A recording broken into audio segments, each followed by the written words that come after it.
Assalomu alaykum kanalimiz a'zolari. Biz remont uchun elektromobil olib qo'yganmiz. Betskiy. Bu mashinamizni akkumulyatori bo'lgan. Hozir ko'rsatamiz qanaqa qilib alishtirishni. Buni o'zingizlar ko'rib, uy sharoitida to'lasanglar ham bo'ladi. Ko'pchilik so'raydi bizdan usta qayerda bor, qanaqa to'laydi, qanaqa. Shu savollarga qisqacha javob berib o'tib ketamiz mana shu videoda. Xo'p. Slinkani ko'tarasizlar. Slinkani tagida ushlab turinglar aka.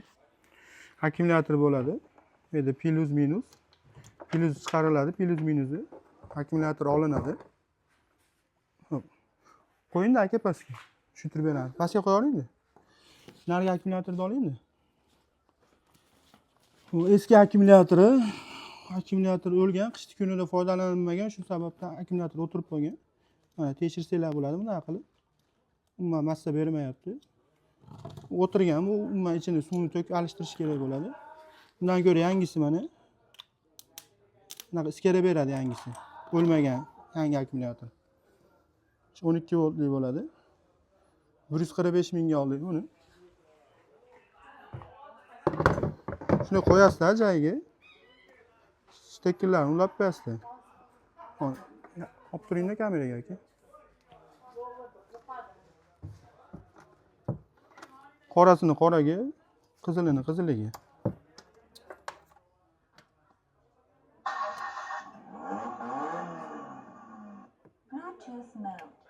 Bo'ldi. Ishlayapti, xudo xolasa. Silinasini yana joyiga qaytarib qo'yasizlar, bo'ldi. Agar bu likillaydigan bo'lsa, bu yerga samarez bilanmi yo'qsa izolenta qilib o'rab qo'ysanglar bo'ladi. Sal kichikroq bo'ladi. Xo'p, qani slinkasi bering aka.